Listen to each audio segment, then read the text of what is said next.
नमस्कार। आप सभी का स्वागत है मेरे YouTube चैनल में। तो दोस्तों, आज हम पढ़ेंगे मुंशी प्रेमचंद्र की लिखी कहानी वेश्या भाग 2। तो हमने इस कहानी में अभी तक पढ़ा था कि एक ऐसा व्यक्ति जिसकी शादी हो गई है, लेकिन फिर भी वह माधुरी नामक युवती के पास जाता है।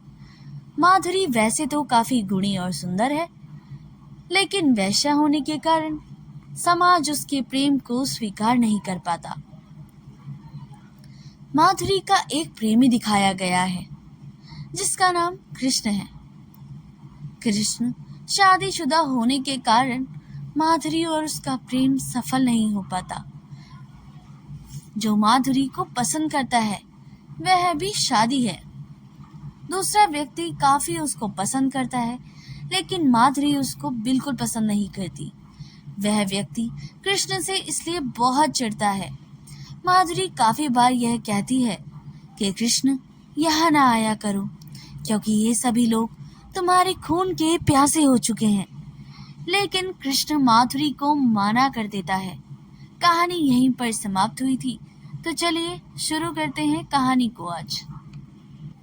यह कहते हुए माधुरी ने दया कृष्ण का हाथ पकड़ लिया और अनुराग और समर्पण भरी चिंतवनों से उसे देखकर बोली, सच बताओ कृष्ण, तुम मुझसे क्या देखकर आकर्षित हुए थे?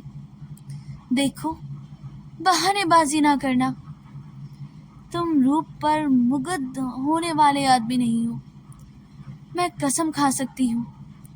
दया कृष्ण ने संकट में पड़कर कहा, रूप इतनी अच्छी वस्तु नहीं है माधुरी, वह मन का आईना है। यहाँ तुम मुझसे रूपवान स्त्रियों की कमी नहीं है, यह तो अपनी अपनी निगाह है।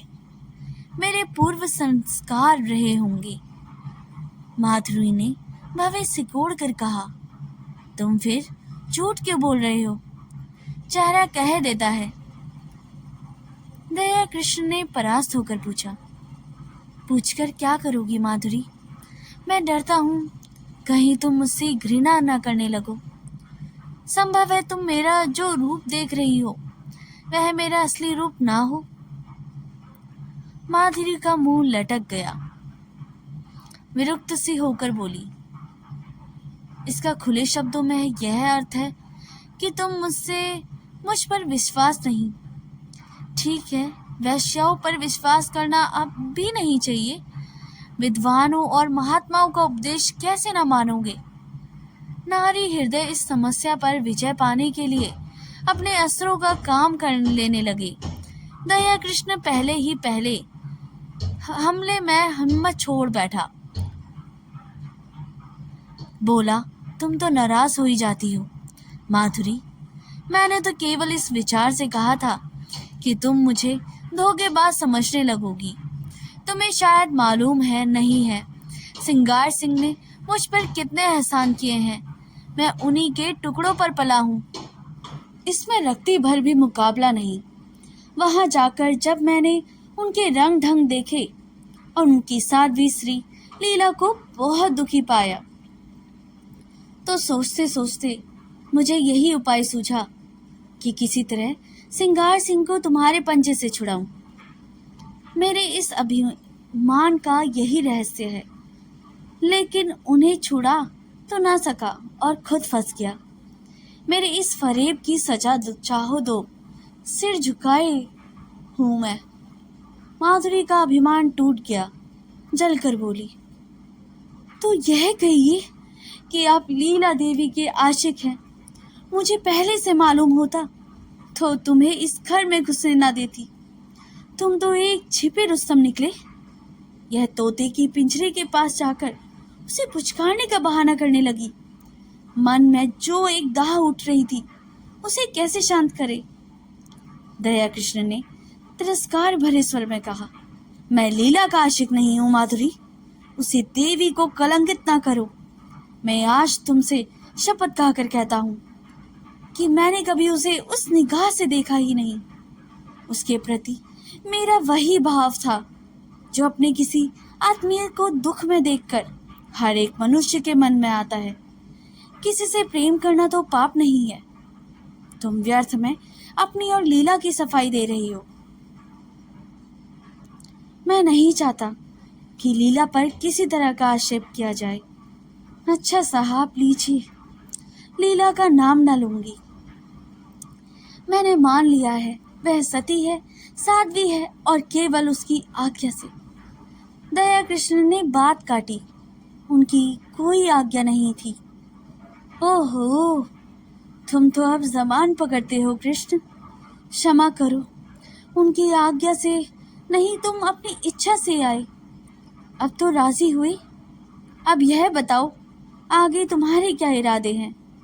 मैं वचन दे दूंगी, मगर अपने संस्कारों को नहीं बदल सकती। मेरा मन दुर्बल है। सतीत्व कब नष्ट हो चुका है।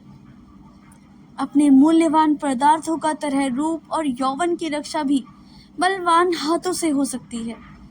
मैं तुमसे पूछती हूँ, तुम मुझे अपनी शरण में लेने के लिए तैयार हो? तुम्हारा आश्रय पाकर, तुम्हारे प्रेम की शक्ति से मुझे विश्वास है मैं जीवन के सारे प्रलोभन को सामना कर सकती हूँ। मैं इस सोने के महल को ठुकरा दूंगी, लेकिन इसके बदले मुझे किसी हरे वृक्ष की छां तो मिलनी चाहिए। वह चाह तुम मुझे दोगे।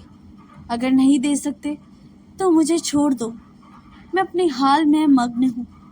तुमसे वादा करती हूँ, सिंगार सिंह से मैं कोई संबंध न रखूंगी।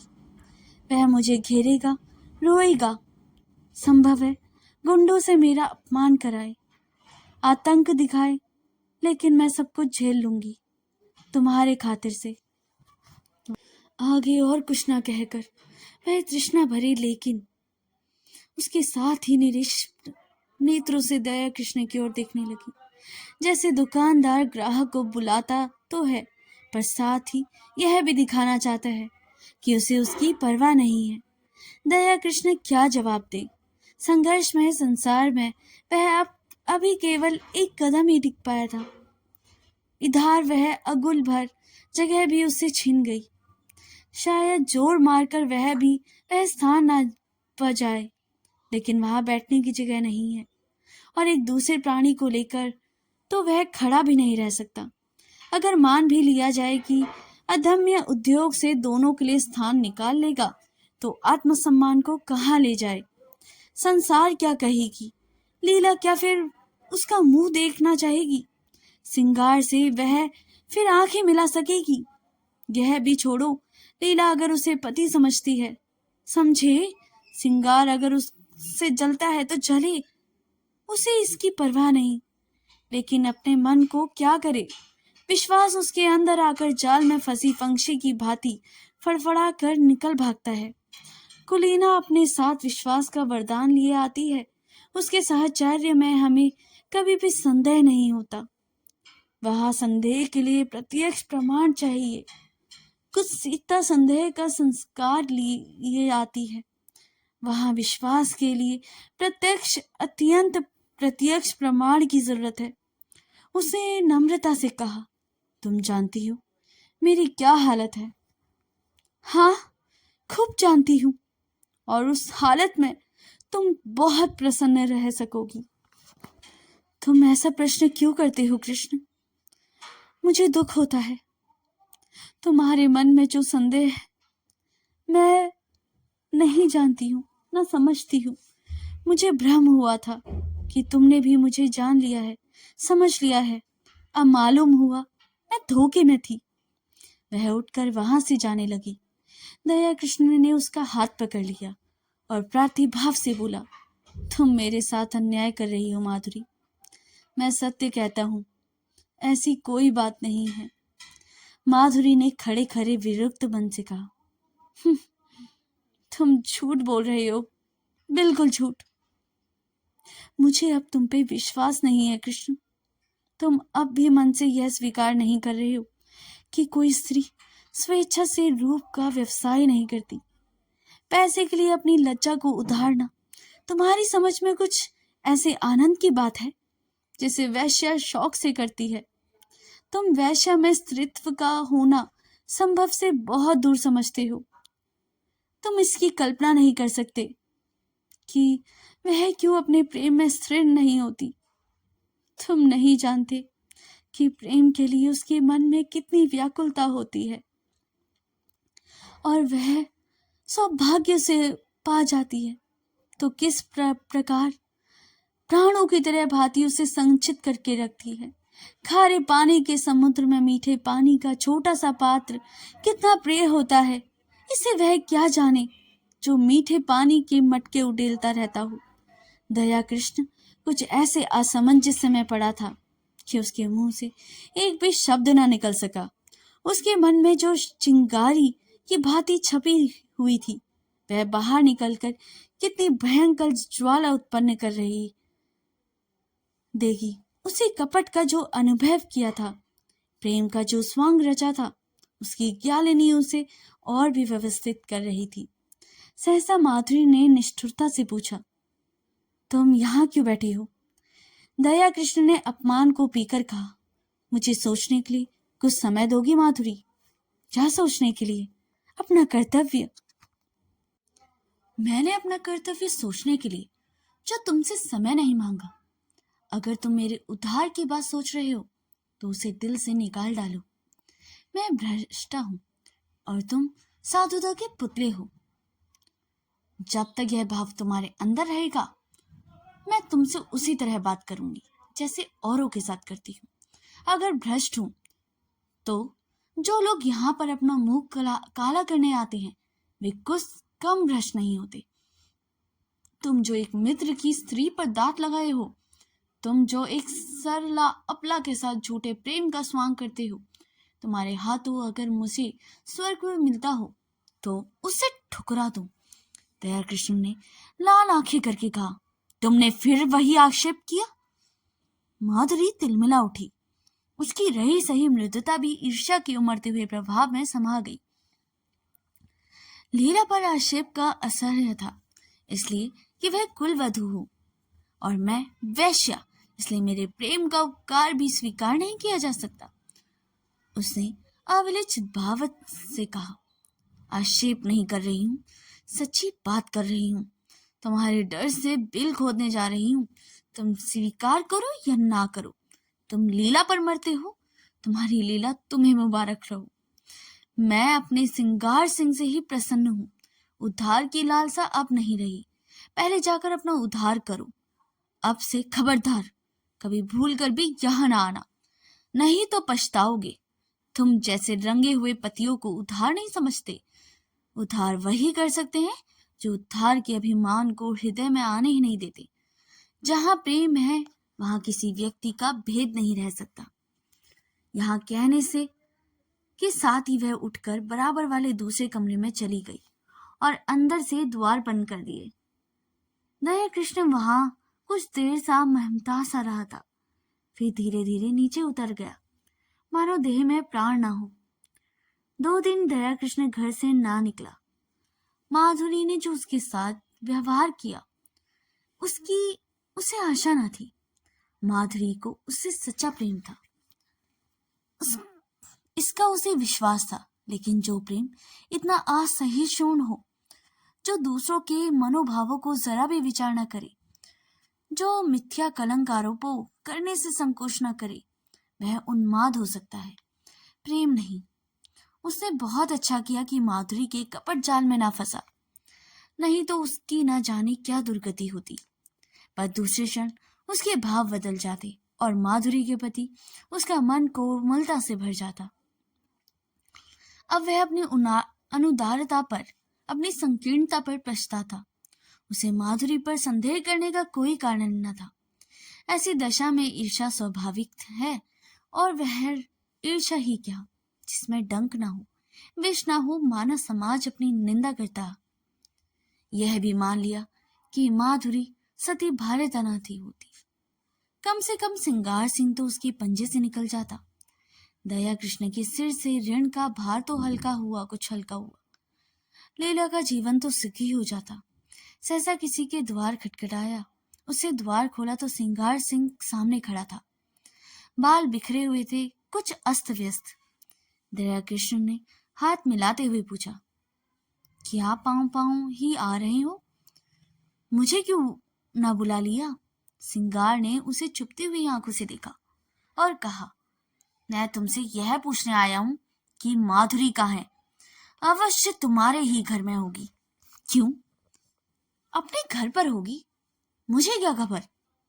मेरे घर क्यों आने लगी? इन बहानों से काम न चलेगा, समझ गए? कहता हूं मैं तुम्हारा खून पी जाऊंगा, वरना ठीक ठीक बता दो वह कहाँ गई है। मैं बिल्कुल नहीं जानता, तुम्हें विश्वास दिलाता हूं। मैं तो 2 दिन से घर से निकला ही नहीं। रात को तो मैं उसके पास था। सवेरे मुझे उसका यह पत्र मिला। मैं उसी वक्त दौड़ा हुआ उसके घर गया। वहां कुछ पता न था। नौकरों से इतना मालूम हुआ टांगे पर बैठकर कहीं गई है। कहाँ गई है यह कोई ना बता सका। मुझे शक हुआ यहीं आई है।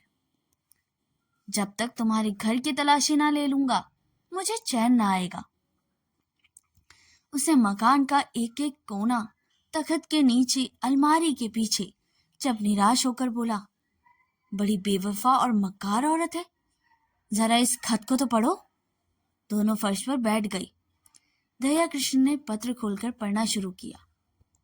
सरदार साहब, मैं आज कुछ दिनों के लिए यहाँ से जा रही हूँ। कब लौटूंगी कुछ नहीं जानती। कहाँ जा रही हूँ यह भी नहीं जानती। जा इसलिए रही हूँ कि इस बेशर्मी और बेहयाई की जिंदगी से मुझे घृणा हो रही है। ऐसी घृणा हो रही है उन लम्पटों से, उसकी कुत्सित विलास का जो मैं खिलौना थी और जिनमें तुम मुख्य हो। तुम महीनों से मुझ पर सोने और रेशम की वर्षा कर रही हो, मगर मैं तुमसे पूछती हूँ, उससे लाख गुने सोने और 10 लाख गुने रेशम पर भी अपनी बहन या स्त्री को इस रूप के बाजार में बैठने दोगे? कभी नहीं। उन देवियों में ऐसी कोई वस्तु है जिसे तुम संसार भर की दौलत से भी मूल्यवान समझते हो? लेकिन जब तुम शराब के नशे में चूर अपने एक एक अंग में काम का उन्माद भर आते थे, तो तुम्हें कभी ध्यान आता था कि तुम उसी अमूल्य वस्तु को किस निर्दयता के साथ पैरों से कुचल रहे हो? कभी ध्यान आता था कि अपनी कुल वधुओं को, देवियों को इस अवस्था में देखकर तुम्हें कितना दुख होता? कभी नहीं। यह उन गीदड़ों और गिद्धों की मनोवृत्ति है जो किसी लाश को देखकर चारों ओर जमा हो जाते हैं और उसे नोच नोच कर खाने लगते हैं। यह समझ रखो, नारी अपनी बस रहते हुए भी कभी पैसों अपने के लिए समर्पित नहीं करती। यदि वह ऐसा कर रही है तो समझ लो कि उसके लिए कोई और आश्रय और कोई आधार नहीं है। और पुरुष इतना निर्लज है कि उसकी दुर्व्यवस्था से अपनी वासना तृप्त करता है, और इसके साथ ही इतना निर्दय कि उसके माथे पर पतिता का कलंक लगाकर उसे दुर्व्यवस्था में मरते देखना चाहता है। क्या वह नारी है? क्या नारीत्व के पवित्र मंदिर में उसका स्थान नहीं है? लेकिन तुम उसे उस मंदिर में घुसने नहीं देते। उसके स्पर्श से मंदिर की प्रतिमा भ्रष्ट हो जाएगी। खैर, पुरुष समाज इतना अत्याचार चाहे कर ले, हम असहाय हैं, आत्माभिमान को भूल बैठी हैं। लेकिन सहसा सिंगार सिंह ने उसके हाथों से वह पत्र छीन लिया और जेब में रखता हुआ बोला, क्या बड़े गौर से पढ़ रही हो? कोई नई बात नहीं, सब कुछ वही है जो तुमने सिखाया है। यही करने से तो तुम उसके यहाँ जाते थे। मैं कहता हूँ, तुम्हें मुझसे इतनी जलन क्यों हो गई? मैंने तो तुम्हारे साथ कोई बुराई ना की थी। इसके साल भर में मैंने माधुरी पर 10,000 से कम ना फूके होंगे। घर में जो कुछ मूल्यवान था वह मैंने उसके चरणों पर चढ़ा दिया, और आज उसे साहस हो रहा है कि वह हमारी कुल देवियों की बराबरी करे। यह सब तुम्हारा प्रसाद है। 70 चूहे खाकर बिल्ली हज को चली। कितनी बेवफा जात है। ऐसे को तो गोली मार दे। जिस पर सारा घर लुटा दिया, उसके पीछे सारे शहर में बदनाम हुआ, वह आज मुझे उपदेश करने चली है। जरूर इसमें कोई ना कोई रहस्य है। कोई नया शिकार फंसा होगा, मगर मुझसे भागकर कहाँ जाएगी? ढूंढ ना निकालूं तो नाम नहीं। कमबख्त कैसी प्रेम भरी बातें करती थी कि मुझ पर घड़ो नशा चढ़ जाता था। बस कोई नया शिकार फंसा गया, यह बात ना हो, मुझ बनवा लूं। दया कृष्ण उसकी सफाचट चेहरों की ओर देखकर मुस्कुराया। तुम्हारी मूछें तो पहले ही मुड़ चुकी है। इस हल्के से विनोद ने उसे जैसे सिंगार सिंह की घाव पर मरहम रख दिया। बस वे सरो समान घर, वे फटा फर्श, वे टूटी फूटी चीजें देखकर उसे दया कृष्ण पर दया आ गई। चोट की तिलमिलाहट में वह जवाब देने के लिए ईंट पत्थर ढूंढ रहा था, पर अब चोट ठंडी हो गई। अब दर्द घनीभूत हो रहा था। दर्द के साथ साथ सौहार्द भी जाग रहा था। अब आग ही ठंडी हो गई तो धुआं कहाँ से जाता। उससे पूछा, सच कहना, तुमसे भी कभी प्रेम की बातें करती थी? दया कृष्ण ने मुस्कुराते हुए कहा, मुझसे? मैं तो खाली उसकी सूरत देखने जाता था। सूरत देखकर दिल पर काबू तो नहीं रहता। यह तो अपनी अपनी रुचि है। हे मोहिनी, देखते ही कलेजे पर छुरी चल जाती थी। मेरे कलेजे पर तो कभी छुरी नहीं चली। यही इच्छा होती थी कि इसके पैरों पर गिर पड़ूं। इसी शायरी तो यह अनर्थ किया। तुम जैसे बुद्धों को किसी देहातनी से शादी करके रहना चाहिए। चले थे वैश्य से प्रेम करने। एक क्षण के बाद उससे फिर कहा, मगर है बेवफा मक्कार। तुमसे उसे वफा की आशा की। मुझे तो यही अफसोस है, तुमने वह दिल नहीं पाया। तुमसे क्या कहूं। एक मिनट के बाद उसे सहस्र भाव से कहा, अपने पत्र में उसे बातें जो सच्ची लिखी हैं, चाहे कोई माने या ना माने। सौंदर्य को बाजारू चीज समझाना बहुत ही अनुचित बात, अच्छी बात तो नहीं है। दया कृष्ण ने पुचारा दिया, अब स्त्री अपना रूप बेचती है तो उसके खरीदार भी निकल आते हैं। फिर यहाँ तो कितनी ही जातियां हैं जिनका यही पेशा है। यह पेशा चला कैसे? स्त्रियों की दुर्बलता से नहीं। मैं समझता हूँ बिस्मिल्लाह पुरुषों ने की होगी। इसके बाद एकाएक जेब से घड़ी निकाल कर देखता हुआ बोला, ओहो, 2 बज गए हैं और अभी मैं यहीं बैठा हूँ। आज शाम को मेरा यहाँ खाना खाना, जरा इस विषय पर बातें होगी। अभी तो उसे ढूंढ निकालना है। वह है कहीं इसी शहर में। घर वालों से भी कुछ नहीं कहा।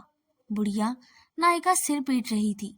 उस्तादी उसकी तकदीर पर रो रही थी, ना जाने कहाँ छिप रही। उसे उठकर दया कृष्ण से हाथ मिलाया और चला। दया कृष्ण ने पूछा, मेरी तरफ से तुम्हारा दिल साफ हो गया? सिंगार ने पीछे फिरकर कहा, हुआ भी और नहीं भी, और बाहर निकल गया। 7-8 दिन तक सिंगार सिंह ने सारा शहर छाना, पुलिस में रिपोर्ट की, समाचार पत्रों में नोटिस छिपवाई और अपने आदमी दौड़ाई, लेकिन माधुरी का कुछ भी सुराग न मिला। कि फिर महफिल गर्म होती। मित्रवृंद सुबह शाम हाजिर देने आते और अपना सारा मुंह लेकर लौट जाते। सिंगार के पास उसके साथ गपशप करने का समय न था। गर्मी के दिन सजा हुआ कमरा भट्टी बना हुआ था। खस की टट्टियां भी थी, पंखा भी, लेकिन गर्मी जैसे किसी के समझाने बुझाने की परवाह नहीं करती। अपने दिल का बुखार निकाल ही रही होगी। सिंगार सिंह अपने भीतर वाले कमरे में बैठा हुआ पैर पर पैक चढ़ा रहा था, पर अंदर की आग शांत ना होती थी। इस आग के ऊपर की घास फूस को जलाकर भस्म कर दिया था और अब अनंत तल की जड़ विरुक्त और अचल विचार को द्रवित करके बड़े वेग से ऊपर फेंक रही थी। माधुरी की बेवफाई से उसके अमोदी हृदय को इतना आहत कर दिया था कि अब अपना जीवन ही बेकार सा मालूम होता। माधुरी उसके जीवन में सबसे सत्य वस्तु थी, सत्य भी और सुंदर भी। उसके जीवन की सारी रेखाएं इसी बिंदु पर आकर जमा हो जाती थी। वह बिंदु एकाएक पानी के बुलबुले की भांति मिट गई और अब वे सारी रेखाएं, वे सारी भावनाएं, वे सारी मृदु स्मृतियां उन झिल्लाई हुई मक्खियों की तरह भिनभिनाती फिरती थी जिनका छत्ता जला दिया गया हो। अब माधुरी ने कपट व्यवहार किया तो और उससे कोई आशा की जाए। इस जीवन में ही क्या काम है? आम में रस ही ना रहा तो गुठली किस काम की? लीला कई दिनों से महफिल में सन्नाटा देखकर चकित हो रही थी। उसे कई महीने से घर के विषय में बोलना ही छोड़ दिया था। बाहर से जो आदेश मिलता था उसे बिना कुछ सुने और कहे पूरा करना उसके जीवन का कर्म था। वीतराग सी हो गई थी। ना किसी शौक से वास्ता था, ना श्रृंगार से, मगर कई दिन के सन्नाटे से उसके उदास मन को चिंतित कर दिया। चाहती थी कि वह कुछ पूछे, लेकिन पूछे कैसे? मान जो टूट जाता। मान ही की बात का मान तब करे जब कोई उससे कुछ बात पूछता हो। मान अपमान से प्रयोजन नहीं, नारी ही क्यों हुई। उसने धीरे धीरे कमरे का पर्दा हटाकर अंदर झांका। देखा, सिंगार सिंह सोफा पर चुपचाप लेटा हुआ था, जैसे कोई पक्षी सांझ के सन्नाटे में पैरों को मुंह छिपाए बैठा हो। समीप आकर बोली, मेरे मुंह पर ताला डाल दिया गया है, लेकिन क्या करूं, बिना बोले रहा नहीं जाता। कई दिन से सरकार की महफिल में सन्नाटा क्यों है? तबीयत तो अच्छी है। सिंगार ने उसकी ओर आंख उठाई। उनमें व्यथा भरी हुई थी। कहा, तुम अपने मैके क्यों नहीं चली जाती लीला? आपकी जो आज्ञा। यह तो मेरे प्रश्न का उत्तर न हुआ। वह कोई बात नहीं, मैं बिल्कुल अच्छा हूँ। ऐसे बेहयाओं की मौत भी नहीं आती। अब इस जीवन से मेरा जी भर गया। कुछ दिनों के लिए बाहर जाना चाहता हूँ। तुम अपने घर चली जाओ, मैं तुमसे निश्चिंत हो जाऊंगा। भला आपको मेरी इतनी चिंता तो है? अपने साथ जो कुछ ले जाना चाहती हूँ वो ले जाओ। मैंने इस घर की चीजों को अपना समझना छोड़ दिया है। मैं नाराज होकर कहीं नहीं कहा रहा हूँ। लीला, ना जाने कब मैं लौटूं। तुम यहाँ अकेले कैसे रहोगी? कई महीनों बाद लीला ने पति की आंखों में स्नेह की झलक देखी। मेरा विवाह तो इस घर की संपत्ति से नहीं हुआ है, तुमसे हुआ है। जहाँ तुम रहोगी वहीं मैं रहूंगी। मेरे साथ तो अब तक तुम्हें रोना ही पड़ा। लीला ने देखा, सिंगार की आंखों में आंसू की एक बूंद नीले आकाश में चंद्रमा की तरह गिरने गिरने की हो रही थी। उसके मन भी पुलकित हो उठा। महीनों की क्षुधाग्नि को जलाने के बाद अत्र का एक दाना पाकर वह उसे कैसे ठुकरा दे। पेट नहीं भरेगा, कुछ भी नहीं होगा, लेकिन उस दाने को ठुकराना क्या उसके बस की बात थी? उससे बिल्कुल पास आकर अपने अद्रचल को उसके समीप में ले जाकर कहा, मैं तो तुम्हारी हो गई। हंसाओगे हंसूंगी, रुलाओगे रोऊंगी, रखोगे तो रहूंगी, निकालोगे तो भी रहूंगी। मेरा घर हो तुम, धर्म तुम ही हो। अच्छी हूं मैं तुम्हारी हूं, बुरी हूं तो भी तुम्हारी हूं। और दूसरे क्षण सिंगार के विशाल सीने पर उसका सिर रखा हुआ था और उसके हाथ थे लीला की कमर में। दोनों के मुख पर हर्ष की लीला थी, आंखों में हर्ष के आंसू और मन में एक ऐसा तूफान जो उन्हें न जाने कहाँ उड़ा ले गया। एक क्षण के बाद सिंगार ने कहा, तुमने कुछ सुना? माधुरी भाग गई और पगला दया कृष्ण उसकी खोज में निकला। लीला को विश्वास न आया। दया कृष्ण? हाँ जी, जिस दिन वह भागी है उसके दूसरे ही दिन वह भी चला दिया। वह तो ऐसा नहीं है। और माधुरी क्यों भागी? दोनों में प्रेम हो गया था। माधुरी उसके साथ रहना चाहती थी, वह राजी ना हुआ। लीला ने एक लंबी सांस ली। दया कृष्ण के वे शब्द याद आए जो उसने कई महीने पहले कहे थे। दया कृष्ण की वे याचना भरी आंखें उसके मन को मसोने लगी। सहसा किसी ने बड़े जोर से द्वार खोला और धड़धड़ाता हुआ भीतर वाले कमरे के द्वार पर आ गया। सिंगार ने चकित होकर कहा, अरे तुम्हारी यह क्या हालत है कृष्णा? किधर से आ रहे हो? दया कृष्ण की आंखें लाल थी, सिर और मुंह पर गर्द जमी हुई, चेहरे पर घबराहट, जैसे कोई दीवाना हो। उसने चिल्लाकर कहा, तुमने सुना? माधुरी संसार में नहीं रही। और दोनों हाथों से सिर पीट पीट कर रोने लगे। मानो हृदय और प्राणों को आंखों से बहा देगा। तो दोस्तों, यह स्टोरी यहीं पर समाप्त होती है। मुंशी प्रेमचंद की कहानी वैश्य समाज की दकियानूसी सोच और नैतिकता पर सवाल उठाती है।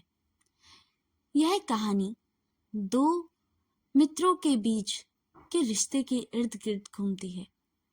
दया कृष्ण एक शिक्षित युवक और माधुरी एक वैश्या, और श्रृंगार माधुरी का ग्राहक और दया कृष्ण का मित्र।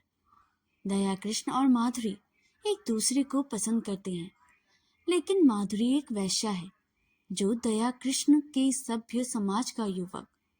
श्रृंगार जो माधुरी का ग्राहक है, दया कृष्ण जो उसे दूर रहने की सलाह देता है श्रृंगार को, और इस रिश्ते को गलत बताता है, जिससे दोनों दोस्तों के बीच तनाव बढ़ जाता है। माधुरी दया कृष्ण से प्रेम और सम्मान चाहती है, जबकि दया कृष्ण समाज के दबाव और अपनी इज्जत के कारण उससे दूरी बनाने लगता है। उसे लगता है कि वैश्या से प्रेम करना बुद्धूपन है, जबकि वह खुद से भी उससे ज्यादा प्रेम करता है, लेकिन उसे स्वीकार नहीं कर पाता। माधुरी, जिसको लगता है कि दया कृष्ण उसे छोड़ रहा है, वह बहुत दुखी होती है। जब दया कृष्ण उससे मिलने जाता है तो वह पहले से ही मर चुकी होती है। उसकी मौत का कारण प्रेम और सामाजिक तिरस्कार का दोहरा आघात है।